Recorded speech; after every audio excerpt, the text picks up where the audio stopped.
আমাদের ঘরে আজ এসেছে গৌরার নিতাই। পাড়ার দুটো ছোট বাচ্চা ছেলেকে গৌর নিতাই সাজিয়ে ওদের মাথায় পাগড়ি বেঁধে গলায় মালা দিয়ে ওদেরকে কপালে তিলক মাটি কেটে সাজানো হয়েছে। আর ওদের কোলেতে গৌর নিতাই ছবি দিয়ে সেই গৌর নিতাইয়ের ছবিতেও মালা দিয়ে ধূপ জ্বালিয়ে পাড়া পরিক্রমা করতে বেরিয়েছে। পাড়ায় যত ঘর আছে প্রত্যেক ঘরেতে এই গৌরা নিতাইয়ের ছবি নিয়ে পরিক্রমা করা হবে। আর খোল কর্তর সহযোগে কিন্তু নাম গান সংকীর্তন পরিবেশন করা হবে। আর পাড়ার সব ঘরের মা বউরা এই গৌর নিতাইকে সাদরে তাদের বাড়িতে আহ্বান জানাবে।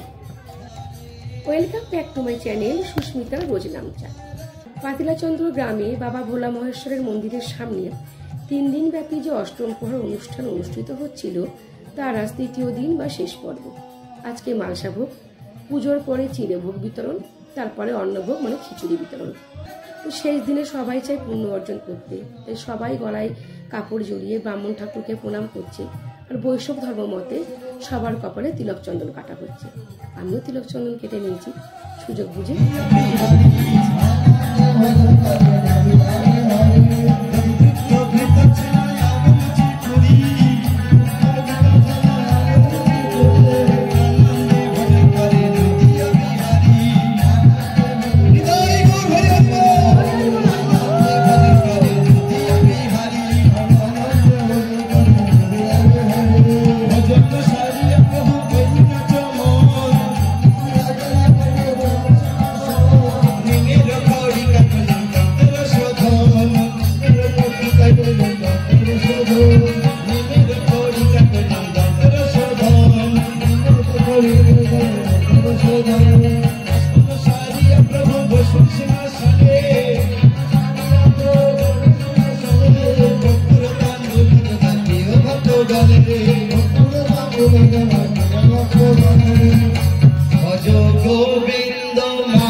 গ্রামের এক ভাই আছে, তার যে স্ত্রী তার ঠাকুরের ভর হয়।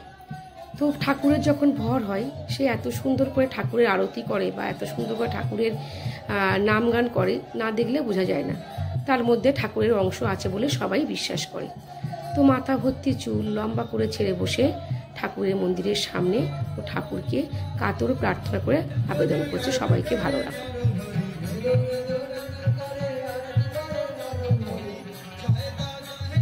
এদিকে কীর্তনিয়ার দল আসর জমিয়ে তুলেছে, রাধাকৃষ্ণের নাম নিয়ে আসর মাপ করে দিয়েছে। পাড়ার বংশীরা সবাই সেই কৃষ্ণ নামে মত খেয়ে উঠেছে।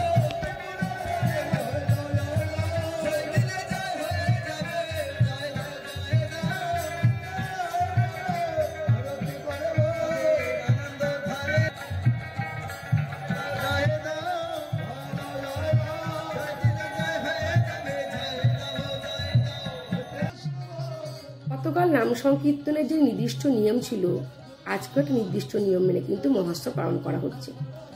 আজ নিয়ম হচ্ছে পাড়ার কোনো একজন ব্যক্তিকে নির্বাচন করে তাকে ঈশ্বরের প্রতিনিধি হিসেবে সিলেক্ট করে তার মাথাতে ওই মহোৎসবে দধিমঙ্গলে ভাণ্ড তুলে দেওয়া হবে। সেই দধিমঙ্গলে ভাণ্ডর মধ্যে থাকবে দুগ্ধ, দই, গঙ্গা জল আরও নানা সামগ্রী। এবং সে মন্দিরের চারপাশ 7 বার প্রদক্ষিণ করবে।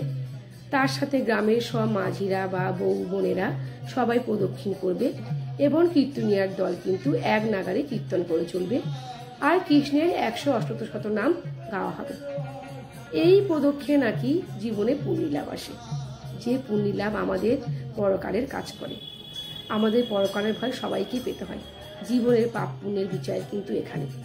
তাই সবাই চলেছে আজ সেই প্রতিনিধির পেছন পেছন। তারপরে দধি ভাণ্ড নিয়ে প্রদক্ষিণ হয়ে গেলে বামুন ঠাকুর ওর গলায় মালা পরিয়ে দিয়ে তারপরে আবার নাম সংকীর্তন চালু হওয়ার পরে দধিমঙ্গলে ভাণ্ড নিয়ে মাটিতে কিন্তু ভূপতিত হতে হয়। এটাই হচ্ছে বৈষ্ণব ধর্মের নিয়ম। সারা গায়েতে কাদামাটি মাখতে হয়। এই যে সেই বিশিষ্ট প্রতিনিধি দধিমঙ্গলে ভাণ্ড নিয়ে মাটিতে ভাঙলো এবং সঙ্গে সঙ্গে কিন্তু ওর গায়েতে জল ছড়িয়ে দেওয়া হলো। আর গ্রামের যত মানুষ এখানে উপস্থিত ছিল সবাই এখন গিয়ে ওই প্রতিনিধিকে প্রণাম করবে ঈশ্বর জ্ঞানে এবং ওই দধিমঙ্গলের ভাঙা হাঁড়ির টুকরো দিয়ে যে দধিমঙ্গল দিয়ে জল কাদা তৈরি হয়ে গেল সেই কাদা খোড়াই করে এনে সবার কপালে চন্দন পরিয়ে দেবে। যেমন চন্দন পড়ায় তেমন মাটির চন্দন পরিয়ে দেবে। তারপরে সব এই কাজকর্ম কমপ্লিট হয়ে গেলে এই প্রতিনিধিকে ওখান থেকে কেউ একজন হাত ধরে তুলবে, নিজে কিন্তু উঠবে না। তারপর তোলা হয়ে গেলে যে দধিমঙ্গলের ভাণ্ডর টুকরো মাটিতে পড়েছিল সেগুলোকে এই বিশিষ্ট প্রতিনিধি নিজের হাতে কুড়িয়ে ওই যে গলায় উত্তুরিও আছে ওতে করে ও নিয়ে মাথায় করে নিজের হাতেতে জলে দিয়ে আসবে। তারপরে শুরু হবে হরিলুট দেওয়া, হরিলুটের বাতাসা। এটা কিন্তু এই মহোৎসবের আর একটা নিয়ম। এবার হবে হরিলুট।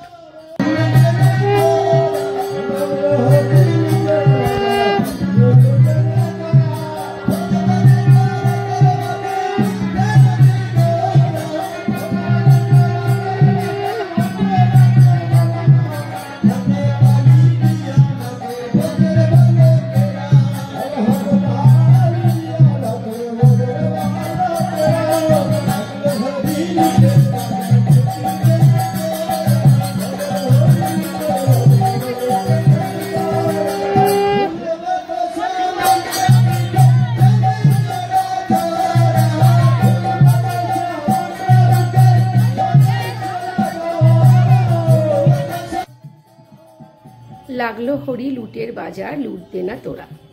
এইটা হচ্ছে হরি লুট দেওয়ার আগে এই গান পরিবেশন করা হয়। এখন হরি লুট দেওয়া হচ্ছে। পাড়ার মা বউরা ভীষণ খুশি, সবার কীর্তনিয়া দলের সঙ্গে গানের তালে কোমর দুলিয়ে নাচ করছে আর মাথায় গৌরাঙ্গের মতো হাত তুলে। এটা দেখতে কার না ভালো লাগে, এটা দেখার জন্য তো সবাই হাজির হয়। আমাদের হিন্দু ধর্মের যে প্রাচীন মহিমা অন্য কোনো ধর্মে তো আছে কি জানি না। এই যে একটা এত বড় মিলন উৎসব, এত মানুষের সমাগম, এটা সত্যি অন্য কোনো ধর্মে কল্পনা করা যায় না। এবার হচ্ছে মালসাভোগ দর্শন। মালসাভোগ দর্শন নাকি জীবনে পুণ্যি লাভ আসে, তাই জন্য মালসাভোগকে তুলে দেওয়া হবে।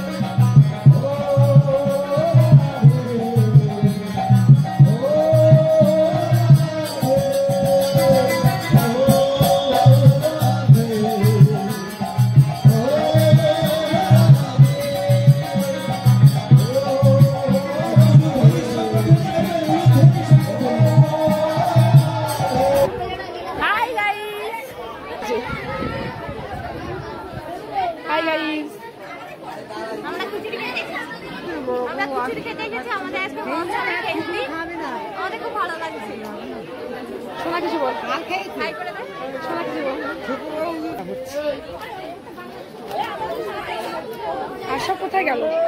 আশাবগুলো কোথায় গেল? ভোলা মহেশ্বরের মন্দিরের সামনে মহোৎসব অনুষ্ঠান এবছরের মতো শেষ হয়ে গেল। সবাইকে চিরাভোগ বিতরণ করা হয়েছে, মিষ্টান্ন ফল দ্রব্যাদি বিতরণ করা হয়ে গেছে।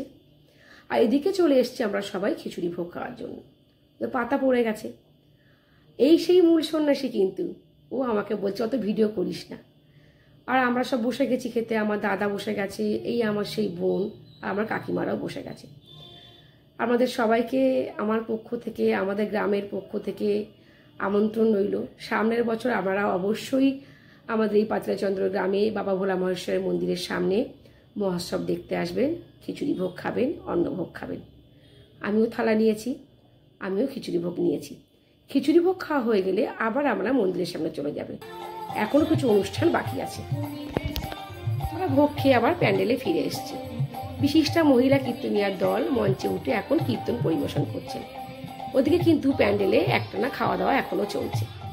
তো ওই বছরে এই 3টে দিনের জন্য সবাই আমরা ওয়েট করে থাকি, সবাই একসাথে হই। এই যে মহামিলন উৎসব, তার জন্য আমরা আকুল হই।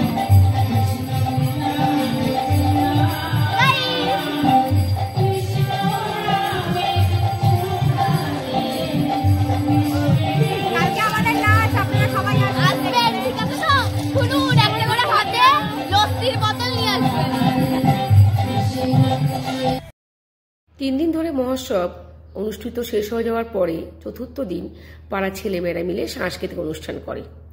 তো সেই সাংস্কৃতিক অনুষ্ঠানটাকে আমি আলাদা করে আর ব্লগ বাড়াইনি, আমি এর সাথেই তুলে ধরেছি। পাড়ার মেয়েরা এখন নাচ করছে, ওরা খুব খুশি। আর পাড়ার মা বউরা সবাই খুব খুশি। লাস্টের দিন যে যা পারবে সবাই মন খুলে করবে। এখন নাচ করছে বাচ্চা মেয়ে পৌলমী।